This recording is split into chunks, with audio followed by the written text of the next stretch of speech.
سلام و درود به برابکس یوتیوب، خوش اومدید به ویدیوی جدید. دوستان تو این ویدیو رفتیم سراغ شاهکار تاریخ سینما، فیلم اودیسه فضایی ساخته استنلی کوبریک. این فیلم در سال 1968 اکران شده، ولی هنوز بعد نیم قرن انقدر زیبا و پر از نکته هستش که یه نقد و بررسی رو بهش اختصاص بدیم. پس دوستان اگه شما هم این فیلم رو دیدید و داستانش رو متوجه نشدید، تا آخر این ویدیو با من همراه باشید. قبل از همه چی بگم منبع توضیحاتی که جلوتر میدم رمان آرتور سی کلارک به همین اسم، توضیحات خود کوبریک و بخشش هم برداشت خودم از این فیلم هستش. جالبه بدونید قبل از ساخت این فیلم کوبریک یه داستان کوتاهی از سی کلارک میخونه و ازش خوشش میاد، ولی به جای اینکه بیاد همون رمان رو فیلم کنه از آرتور کمک میخواد تا با هم یه رمانی طبق همون رمان اولیه بنویسن و خب اون رمانم تبدیل میشه به اودیسه فضایی بی‌نظیر. خب دوستان قبل از اینکه بریم سراغ توضیح کامل فیلم، یه پیش درآمدی از داستان فیلم بگم چون جلوتر به دردتون میخوره. اونجوری که توی کتاب اومده در اوایل خلقت وقتی حیاتی وجود نداشت، گروهی از موجودات به اسم کلارک به وجود اومدن. کلارک ها که خیلی هوشمند بودن دو تا وظیفه مهم داشتن که یکیش تکامل و توسعه دادن موجودات دیگه و دومیش هم از بین بردن موجوداتیه که از کنترل خارج میشدن. پس اونا به خاطر وظیفه اولشون که تکامل دادن موجودات بود چیزی رو اختراع کردن که انسان‌ها بهش مونولیت میگفتن. مونولیت ها سنگ‌های مشکی رنگ مستطیل شکلی هستن که به تکامل دادن انسان‌ها کمک میکنن. از این مونولیت ها هم 4 تا اختراع شد که حدود 4 میلیون سال قبل در گوشه‌های مختلف جهان گذاشته شدن. اون زیست‌های برتر یا کلارک‌ها اولین مونولیت رو روی زمین در آفریقا و در نزدیکی قبیله‌ای از میمون‌ها گذاشتن. دومیش رو روی سطح ماه، سومیش رو روی مدار سیاره مشتری و آخری هم در یک بعد خاص گذاشتن که آخر ویدیو میفهمید کجاست. خب حالا که تقریبا فهمیدید داستان از چه قراره، بریم سراغ فیلم و همونطوری که تو فیلم دیدیم بخش به بخش جلو بریم. بخش اول،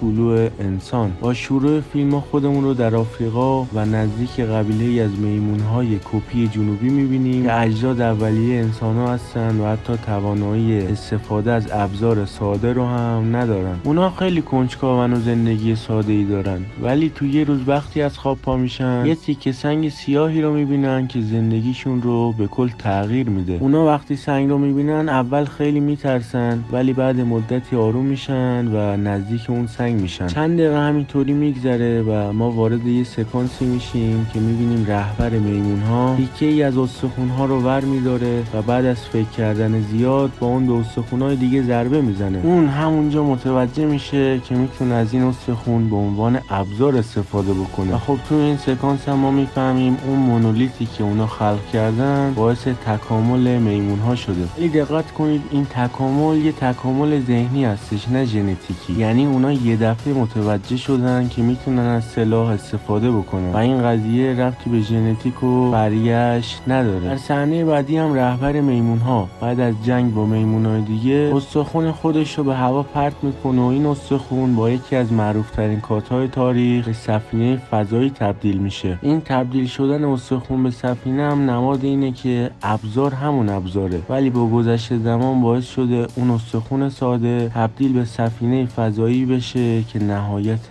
تکنولوژی بشره. و خب حالا بماند که این تکنولوژی هم در نهایت یه تهدیدی واسه خود بشر میشه. با دیدن این سفینه فضایی هم ما وارد سال 2001 میشیم که در این سال بشر تسلط کامل به سفرهای فضایی داره و هوش مصنوعی انسان مانندی به اسم هال به وجود آورده که حتی از انسانها باهوش‌تره و هیچ خطایی نداره. اما یه نکته خیلی جالب که تو همین حین کارگردان به ما میگه اینه بشری که ارباب زمینه رو فضا اندازه بچه‌ای بیشتر نیستش. اون روی فضا باید تلاش بکنه تا بتونه راه بره، غذای مایه باید بخوره مثل نوزاد و حتی برای اینکه بره دستشویی نیاز به آموزش داره. خب همونطور که گفتم بشر پیشرفت خوبی داشته و علم این رو پیدا کرده که بتونه روی ماه حفاری بکنه و میدونای مغناطیسی مختلف رو تشخیص بده. همین پیشرفتش هم باعث میشه که بتونه روی ماه قدم بذاره و دومین مونولیت از 4 تا مونولیت رو روی سطح ماه کشف بکنه. وقتی فضانوردان اون مونولیت رو پیدا میکنن بدون اینکه ترسی داشته باشن نزدیک اون میشن و قدم بعدی تکامل بشر رو شکل میدن. اونا وقتی به این سنگ سیاه نزدیک میشن اون صدای بلند بلندی از خودش پخش میکنه. این صدا در از سیگنالی به مونولیت سوم هستش که یه پیام مهمی رو میخواد بده. اون پیام هم به زیست‌های برتر هست، یعنی میمون‌ها تا اینجا رسیدن و حالا لیاقت این رو دارن که وارد مرحله بعدی از تکامل بشن. بخش دوم، مأموریت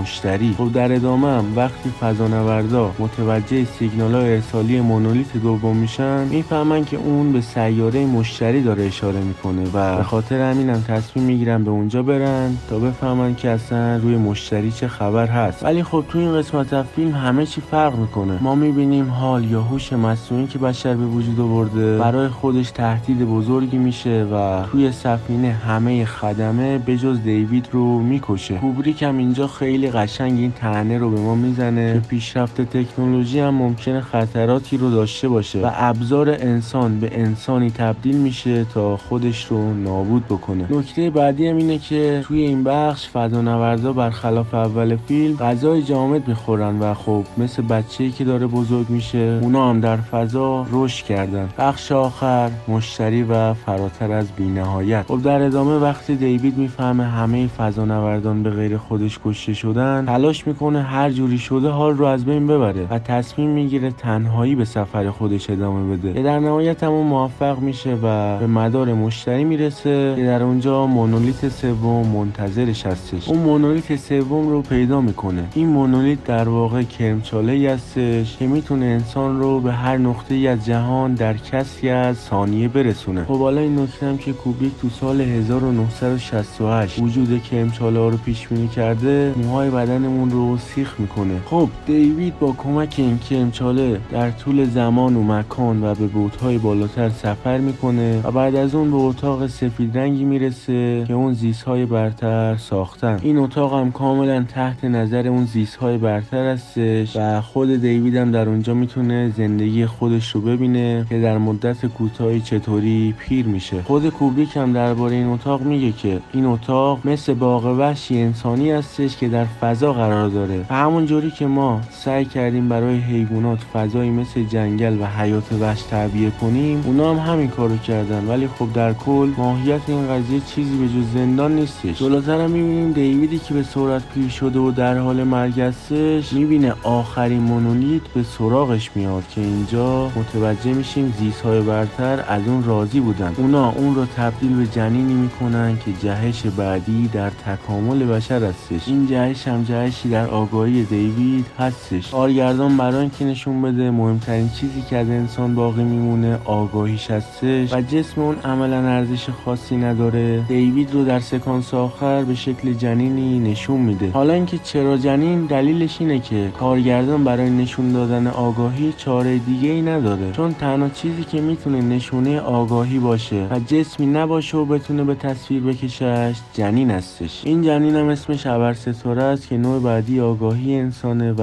آماده اینه تا به زمین برگرده. ولی خب ماهیت و سطحی که این جنین نسبت به بقیه داره رو ما نمیتونیم بفهمیم. ما فقط مثل اون میمون‌هایی که در اوایل فیلم به میمون‌هایی که به تکامل رسیدن نگاه می‌کردن، باید همونطوری به این جنین نگاه کنیم. حالا اینکه اگه اون ابرستاره یا انسانی که به نهایت تکامل رسیده به زمین برگرده چه اتفاقی میفته، باید بگم که این موضوعی هستش که نسبت به هر شخصی به شخص دیگه‌ای متفاوته و هر کی باید برای خودش جدا تصمیم بگیره. خود کوبریک هم در آخر میگه اگه فیلمی در ناخودآگاه و احساسات انسان نفوذ بکنه و اونا رو تحریک بکنه، کار خودش رو انجام داده و موفق شده. که به نظر خود من هم این فیلم واقعا همین کار رو کرد و قطعا یکی از بهترین فیلم‌های تاریخ سینما خواهد موند. که آخرم که باید بگم اینه که از اونجایی که کوبریک نابغه سینماست و وسواس زیادی داشته، سعی کرده اون زیست‌های برتری که به تکامل بشر کمک کردن رو نشون نده، چون در اون سالها امکانات زیادی نداشته و خب نمیخواسته که این موضوع باعث بشه فیلمش مسخره به نظر بیاد. خب دوستان رسیدیم به انتهای ویدیو. دمتون گرم که تا آخر با من همراه بودید و خب اگه از این ویدیو یا این دسته از ویدیوها خوشتون میاد، لطفاً کانال منو سابسکرایب کنید و این ویدیو رو لایک کنید. دمتون گرم تا ویدیوی بعدی.